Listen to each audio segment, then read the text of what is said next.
Assalamualaikum warahmatullahi wabarakatuh.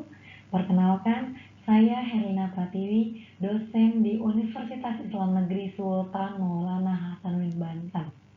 Saya sebagai peserta PKDP tahun 2024. Saya akan membahas sedikit tentang moderasi beragama yang belakangan ini banyak dibicarakan oleh berbagai pihak. Seperti kita ketahui bersama bahwa moderasi beragama ialah pendekatan dalam beragama yang menghindari paham ekstremisme. Hal ini berarti memahami dan mengamalkan ajaran agama dengan adil dan seimbang, sehingga tidak berlebihan atau tidak fanatik.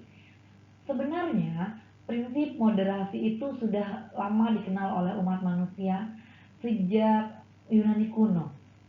Dalam mitologi Yunani kuno, prinsip moderasi sudah dipahatkan dan dikenal pada inskripsi patung Apollo di Delphi dengan tulisannya Meden Agan yang berarti tidak berlebihan.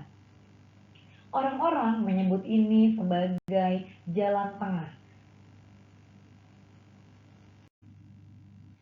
Moderasi beragama ini diperlukan karena sikap ekstrim dalam beragama tidak sesuai dengan esensi ajaran agama itu sendiri.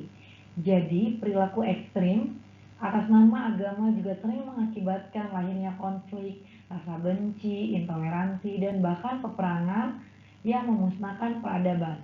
Nah, sikap seperti itulah yang harus dimoderasi.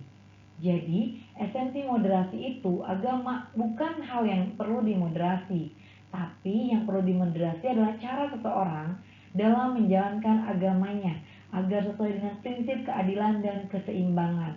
Contohnya, ketika seseorang dianggap dermawan karena berada di antara sifat boros dan kikir.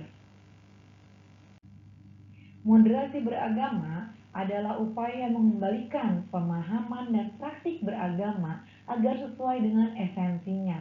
Jadi, sikap ekstrim dalam beragama dianggap berlebihan jika melanggar 3 hal utama, yakni nilai kemanusiaan, lalu ada nilai kesepakatan bersama, dan nilai ketertiban umum. Moderasi dan kemanusiaan. Jadi, kemanusiaan adalah esensi agama. Agama seharusnya menjadi jalan untuk menjaga dan meningkatkan martabat kemanusiaan, bukan untuk merusaknya. Jadi, jika seseorang atas nama ajaran agama melakukan perbuatan yang menghilangkan eksistensi kemanusiaan itu sendiri, itu disebut melanggar nilai kemanusiaan. Contohnya, ketika ada orang yang berpikir bahwa dengan dalih jihad begitu, lalu dia meledakkan bom di tempat keramaian yang mengakibatkan banyaknya korban jiwa. Nah, itu jelas banyak orang-orang tak bersalah yang menjadi korban. Nah, ini jelas sekali tindakan ekstrim yang tidak patut untuk dilakukan. Moderasi beragama adalah bagian dari strategi bangsa ini dalam merawat Indonesia sebagai bangsa yang sangat beragam atau bisa dikatakan majemuk dan tidak memisahkan agama dari kehidupan sehari-hari. Moderasi beragama diperlukan untuk menjaga kerukunan antar kelompok agama, budaya, dan etnis yang ada di Indonesia. Indonesia disepakati bukan negara agama, tapi juga tidak memisahkan agama dari kehidupan sehari-hari warganya. Jadi nilai-nilai agama dijaga, dipadukan dengan nilai-nilai kearifan dan adat istiadat lokal. Banyak peran yang harus dilakukan oleh negara. Salah satunya, negara perlu memfasilitasi ruang publik bagi interaksi antara umat beragama dan tidak memperlakukan regulasi yang diskriminatif. Jadi, negara harus hadir sebagai fasilitator untuk mewujudkan masyarakat yang moderat dan beragam.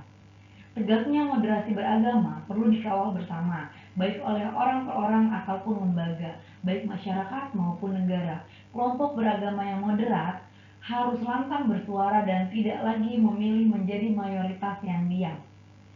Bahkan keterlibatan perempuan juga sangat penting dalam upaya memperkuat moderasi beragama, mengingat kekerasan atas nama agama bisa saja dilakukan, baik oleh laki-laki maupun perempuan.